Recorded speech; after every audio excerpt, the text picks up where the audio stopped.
From Ezra Miller serving a year of probation for stealing booze of all things, to them throwing a microphone at an innocent bystander at a karaoke bar, does Ezra Miller have a future in DC?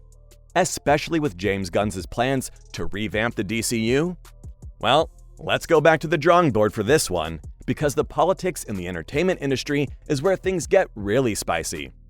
DC Studios is officially headed into its first standalone Flash movie. With James Gunn heading the studio in an entirely different direction, this is probably going to be the last we'll see of the old DCU, apart from 3 other movies coming soon. Because Gunn is going for an out with the old, in with the new type of approach after them. But more on that later. Considering Ezra had some trouble with the law, you'd think they'd scrap the whole Flash project altogether. The thing is, Ezra apologized for all the negative PR. I could fix things. You could also destroy everything. But even though they apologized, that shouldn't be enough to let them stay on, because stealing booze is just the tip of the iceberg. So, what other shenanigans have they been up to? For one, Miller had apparently been hosting a mother and her 3 children at their farm in Vermont, along with multiple sources reporting that the living conditions were far from safe, because their farm had several unattended guns lying around. And to make matters worse, apparently, one of the children picked up a bullet and put it in her mouth. There were some more reports of them being involved with drugs too, but I won't go into too much detail about that in today's video. The point is, with so many reports against them, it's impossible to think how they can still stay on board with DC Studios. But hey, it's Hollywood and anything goes here. Still, Warner Brothers has had its fair share of doubts concerning Ezra, which started off in spring of 2022 after they got arrested twice in Hawaii. According to the Hawaii Police Department, Miller had even been taken into custody for second-degree assault. After some investigation, the police discovered that Ezra refused to leave the scene and even threw a chair at a woman, which hit her forehead. And that left a mark, both on her forehead and in Ezra's reputation in front of Warner Brothers. That was the second time they got arrested. The first was at a karaoke bar in March of 2022, after Ezra had a problem with somebody singing Shallow from A Star Is Born. I mean, that doesn't make any sense. Apparently, Ezra grabbed the microphone and threw it at a man playing darts. Needless to say, all these things added up and were racked against them in court, because not only have they been aggressive beyond belief, but they've threatened countless people on countless occasions. I mean, saying things like, "I will bury you and your ex-wife," isn't something that should go unpunished, right?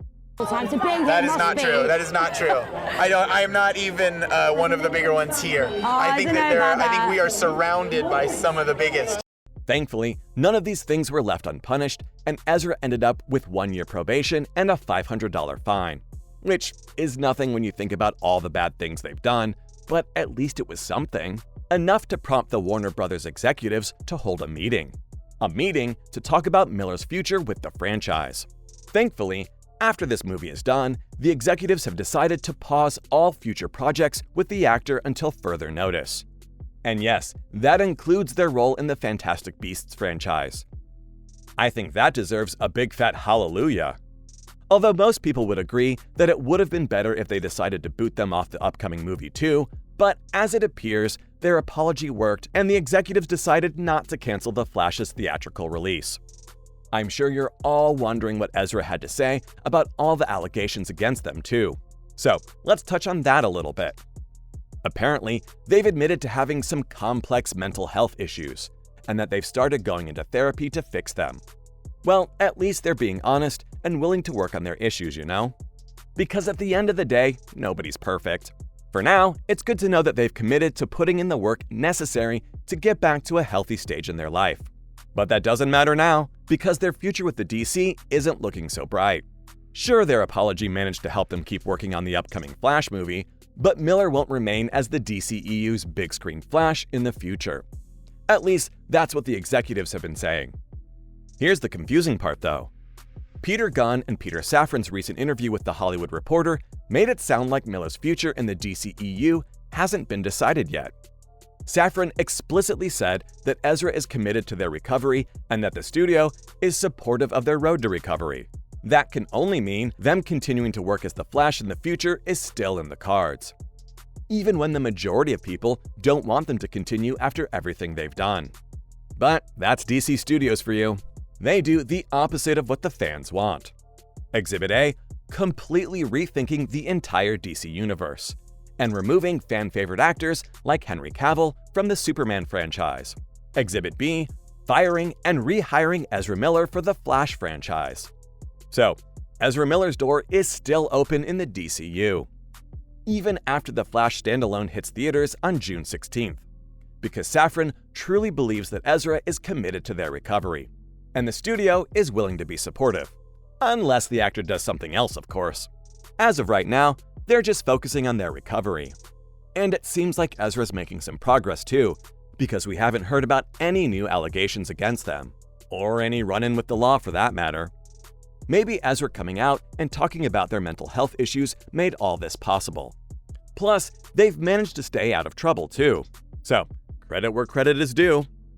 As for Safran and Gunn's vision for Phase 1 of the DC reset is concerned, they're planning to kick it off with a Superman movie in 2025. So far, they haven't chosen a director or an actor for that project yet. But what I do know is that Henry Cavill won't be in it, and that is a real bummer. Now, when Gunn and Safran took over DC Studios in October, there was a lot of speculation, mainly because the previous regime announced 4 DC movies, namely Shazam, The Flash, Blue Beetle, and an Aquaman sequel. But considering the fact that Gunn gave the green light to The Flash, calling it one of the greatest superhero movies ever too, it seems like they've probably given the green light to the remaining 3 movies too. Because according to Gunn's plan, Shazam will set up The Flash, which will apparently reset everything. Yes, everything. From there, The Flash will segue into Blue Beetle, which will flow into the story of Aquaman 2, eventually leading to a new Superman film in 2025, without Henry Cavill. But let's give the guy a chance, because Gunn has a theory.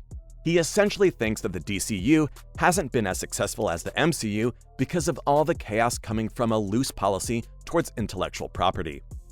That's basically why he wants to start from scratch. And in his explicit words, he said the history of DC is pretty effed up.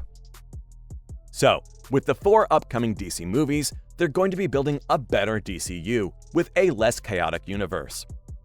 For all intents and purposes, the Ezra Miller situation is far from over though. So whether or not Warner Bros. Decides to keep them on is still up for debate. And there you go. That's what Ezra Miller's future at DC is looking like.